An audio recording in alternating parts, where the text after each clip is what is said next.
SP310 Somokya lazer.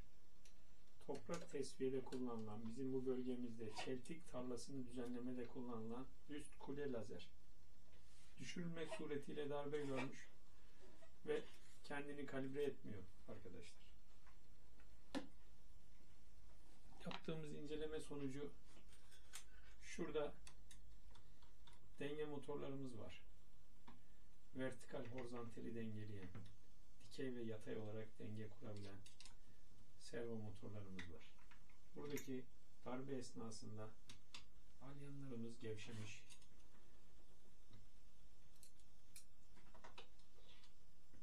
Ve dengemiz bozulmuş. Şurada 2 tane alyanı var.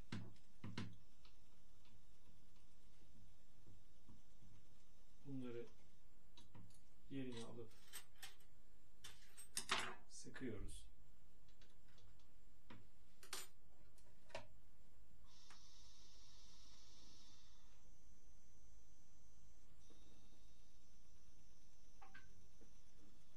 Şimdi şuradaki denge bozukluğu buradan kaynaklanmıştı. Onu yerine aldık ve sıktık. Şu anda motorumuz dönüyor.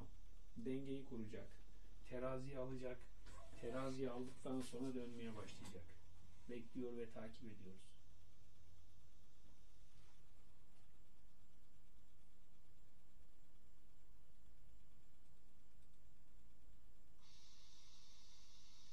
Evet. Şu anda lazerimiz çalışıyor. Buradaki arızalanmamız da söndü. Dengesi bozulduğu için algıladı. Tekrar sıfırladı. Kalibre ediyor.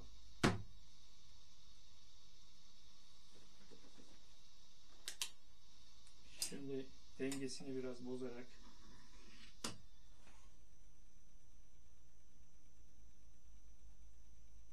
çünkü bunu arazide kullanırken çok terazide kurma şansın yok. Kendisi teraziye alıyor. Kesinlikle ve kesinlikle %100 terazide kuramazsınız. Ama kendini teraziye alıp teraziye aldıktan sonra çalışıyor. Teraziye almadan lazer çalışmıyor zaten. Bakın şu anda teraziye aldı. Şimdi buradaki meyili kaldırdığımızda otomatikman duracak. Durdu. Tekrar aynı şekilde kalibre etmeye çalışıyor. Oradaki açıyı dengelemeye çalışıyor. Onu dengeleyemediği için çalışmıyordu. Düşme esnasında buradaki alyan cıvatalar salmış ve aşağıya kaymıştı bu. Bunu yerine aldık. Şu anda sıkıntısı gözükmüyor. Teste tabi tutuyoruz.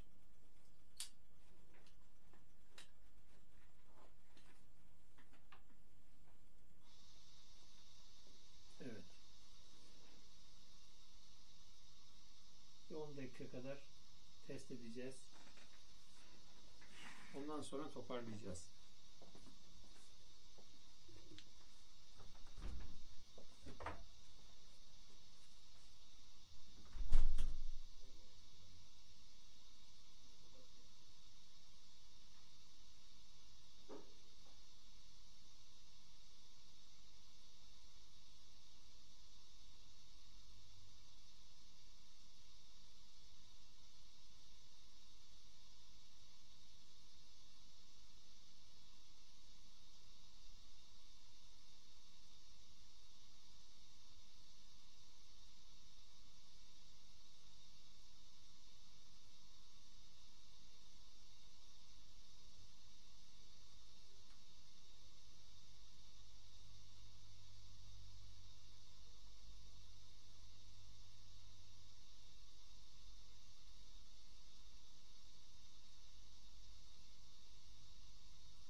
problemsiz çalışıyor.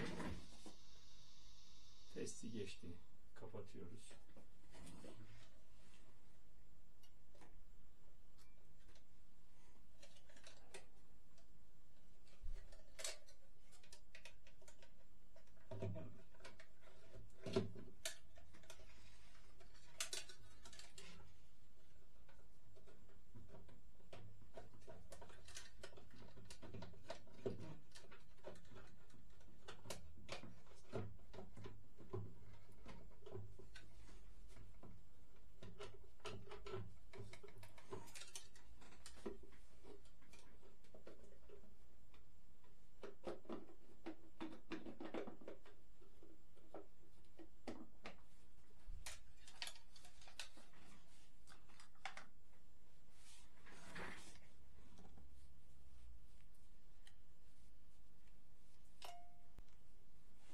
Beş tane vidası var.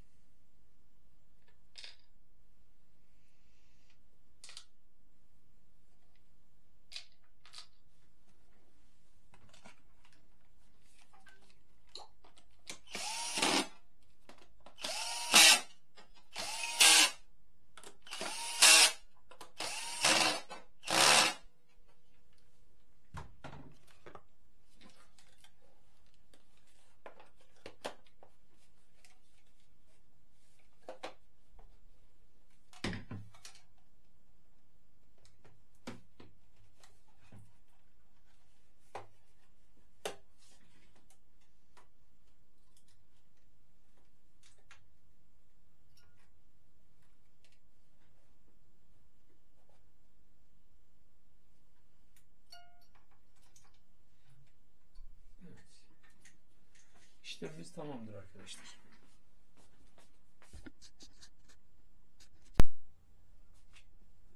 Evet. Topladık.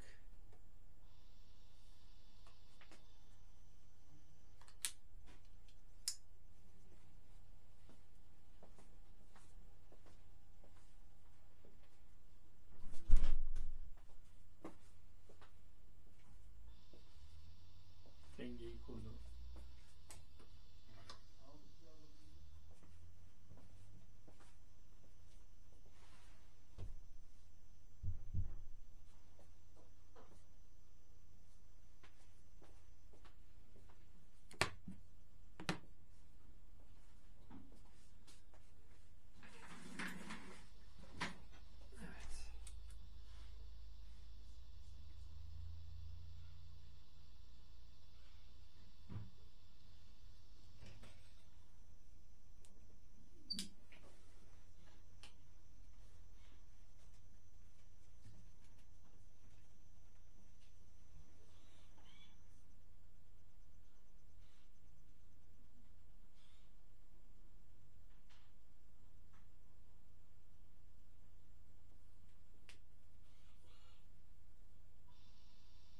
Sorunsuz arkadaşlar.